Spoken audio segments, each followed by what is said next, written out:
Good evening, YouTube. What the crap's going on? And look what we've got here. If it isn't the King of Fertilizer coming out of the forest amidst his brethren, it is Durthu wielding his amazing Sword of Death. And that's right, we're going to get to see some Wood Elves action. Who are they fighting?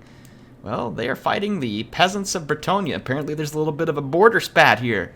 Maybe the peasants were in there cutting down some trees they didn't have the rights to. I don't know. You make up your own fun for it. We're about to have a brawl. Hey, thank you for all the support, folks. We are really closing in. I'm only 1,500 subs away from getting to the 250,000 subscriber mark. Thank you for all the support. What does that mean? Well, you all just got me 1,500 subs in about, I think, like 6-7 days. And we can get there really fast. I've got a big celebration planned. It's going to be awesome. Thank you for all the support. Anyway, let's jump right in. So Durthu, yes, with the Sword of Death, which is an area of effect damage spell, basically, that's bound to the sword.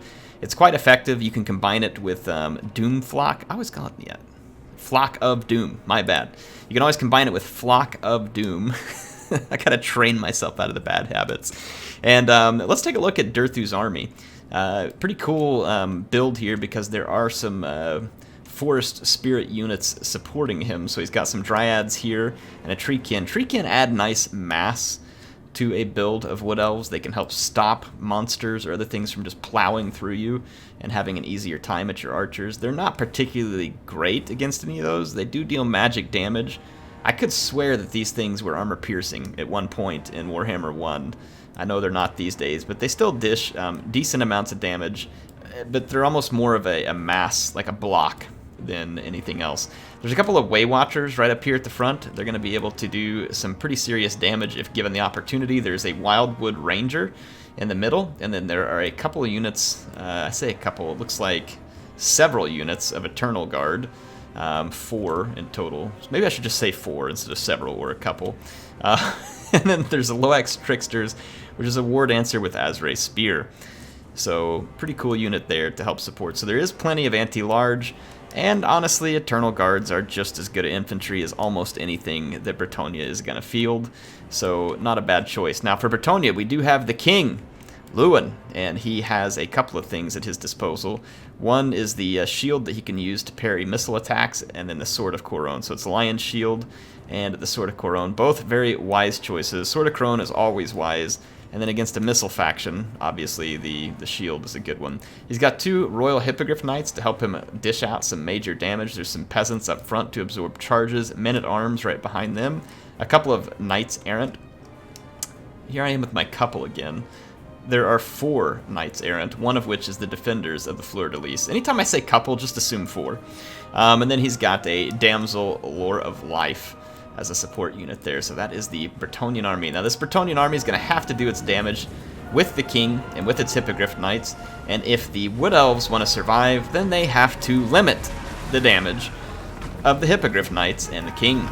They can do this by picking away with their archers and using the combination of Durthu, Azrae Spear, and Eternal Guards to try and keep things under control. So you can see Durthu very quickly trying to get the king to submit to his fertilizer test here.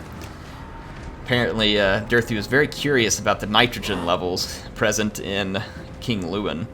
The Royal Hippogriff Knights, meanwhile, have dive bombed some dryads, hoping to get in here and just help bust the main line open, wide open. But all these units get blobbed up, and Durthu comes in and drops a Sword of Death and a Flock of Doom, and it's upgraded, and Bretonnia takes massive casualties, even suffering, I believe, some terror. Yeah, some terror right there from a rout.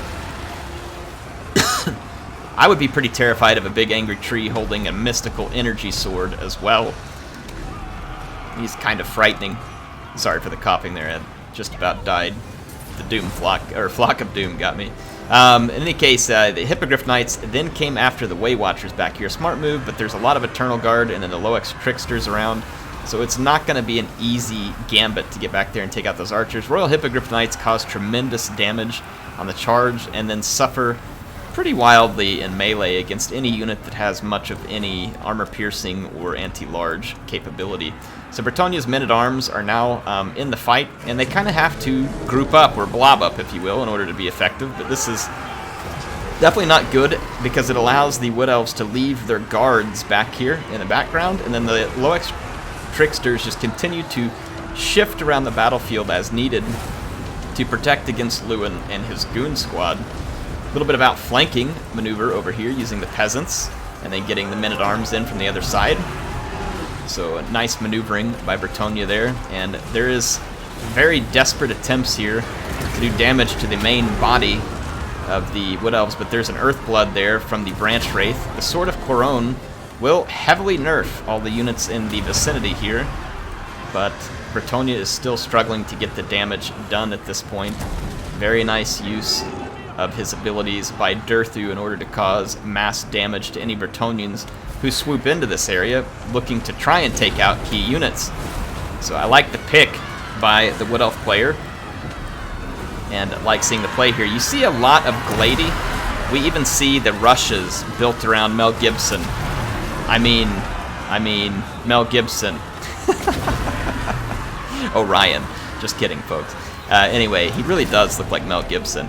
Yeah, you see a lot of the rush builds built around Orion. It's cool to see Durthu getting used here.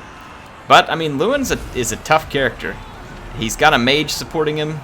He's still got potential to get in here and do some serious damage. However, Bretonnia is suffering in the numbers game right now. The Wood Elves infantry has held out rather well, and the rather squishy infantry of Bretonnia has started to fall apart, and the number of Knights Errant left to pressure these archers is dropping, and you'll notice that the Wood Elf player is constantly leaving forces behind to guard these archers because they could hold the entire Bretonnian front line with only some of their units.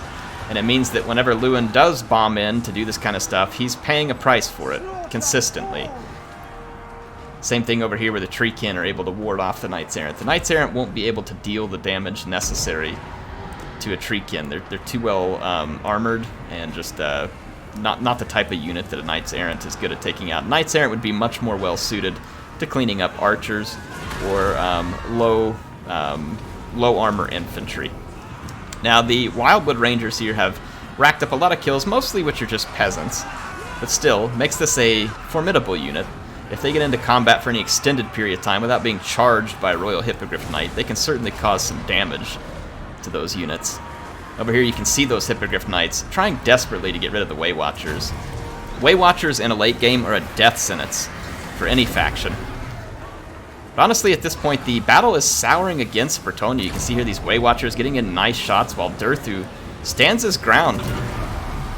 He is not too scared of Louen and his thugs. However, speaking of Louen and his thugs, the Sword of Coron drops in, and Durthu is going to pretty suddenly find himself in a nasty situation here. Fortunately, he does have Treekin and a Branch Wraith, so the amount of damage going back to Bretonnia is pretty significant, but Durthu is getting chewed up pretty badly here. However, there's Eternal Guard and Loex Tricksters all headed in, as well as other infantry that finished cleaning up that fight, and though Bretonnia committed heavily here and was able to rout the giant tree, Durthu is broken, but not shattered, nor is he dead. So he won't be firewood yet. But no, it's looking quite good for the Wood Elves here. A very sturdy build they had in this match, and really liked the way it was put together. Some mass with the Treekin, some range with the archers, a little bit of just standard frontline infantry that can also serve anti-large, which that's what Eternal Guard are. They're cheap infantry that get the job done without being spectacular, but for their cost, they are pretty good. Durthu deals a lot of damage. He's good at busting up infantry blobs, and he definitely did a ton of damage to the Bretonnians in the beginning of this. Now, Louen knows that the battle is becoming perilously dangerous in terms of tipping to the Wood Elves here, so he's going to make a desperation attempt on the life of Durthu, but Durthu has an escort from Loex Tricksters who know what Louen is up to, and are going to make it difficult for him to dive in and finish off their tree boss. So you can see that Louen is a bit indecisive about what to do here because he's going to be shot by Way Watchers. And the rest of the Bretonnian forces did regroup. They've brought the battle back to the Wood Elves, but the Wood Elves have a superiority over here because of the Dryads and the Wildwood Rangers. Now, the Eternal Guard alone would put up a decent fight there, but the Dryads and the Wildwood Rangers definitely shift that in the favor of Bretonnia, and Louen comes in. Can he take out the Tree King before it's too late? Can he tilt the battle back in favor of Bretonnia and save the day in a chivalrous crusade here against the Forest King? No, he cannot.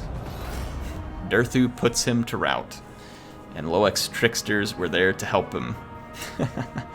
Though I don't think there was anything tricky about that right there. Louen knew the risk when he came down into that.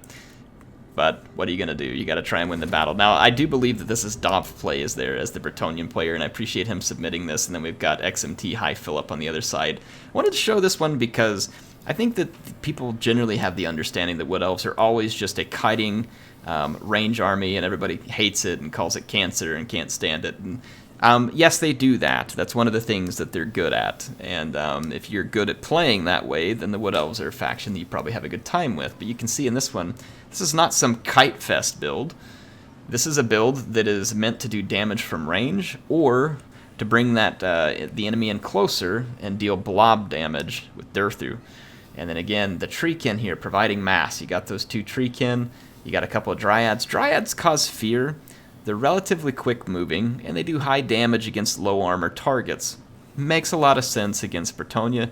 They are weak to Bretonnia's cavalry, but they're quite good against Bretonnia's infantry outside of Foot Squires. And Foot Squires are probably not a likely pick versus the Wood Elves, because there's really no reason to bring Foot Squires against the Wood Elves. So Dryads make a lot of sense. Again, Eternal Guard mixed in there. No reason not to bring these guys. They're just good, solid infantry. You can see a couple of non-shielded and a couple of shielded variant. The non-shielded help you maybe save a little money, where you can use them elsewhere. The Wildwood Ranger is an interesting one. There's not armored infantry per se. Maybe this was brought to counter some armored infantry, but I'm guessing that the Wildwood Rangers were just meant to be a little bit of harder hitting infantry to give Bretonnia a little more to chew on through that main line, right? When you have the Dryads and the Wildwood Rangers mixed in with the Eternal Guard, your front line still doesn't cost too terribly much, but it's got a couple of units that Bretonnia is going to struggle with a little, and that's a solid pick there. And then the Azrae Spears, always a good pick because they can move quickly and they cause tremendous damage to cavalry. Now, if they get charged and braced by that cavalry, they'll take a lot of damage, but these folks are going to deal out tremendous damage. A great way to help protect Durthu and archers by having this quick-moving unit, and again, Treekin to help ward off cavalry. Like the build, it was fun. I don't build well with the Wood Elves, and I wanted to show this one because of that, and I appreciate Dov submitting it. It's not always fun to submit something where you lose, but I have to assume the reason. He didn't tell me why he submitted this one, but I have to assume he named it GG. It was a good game, and I enjoyed it too, just because of seeing the build that Philip had here. And, you know, normally this type of goon squad can be hard to beat. It's tough. Louen is a tough character, but this is one of the ways in which you saw it get done here. And two skilled players going at it. It was a lot of fun. Hope you all enjoyed it too. Thank you to Dov and Black Phillip for playing. Definitely appreciate it. And I hope to see you all back on some more battles soon. Make sure you've hit that subscribe button and click the bell, and you'll know when the next video's up. Thank you for being here. HeirofCarthage, signing out for now. I will see you all soon.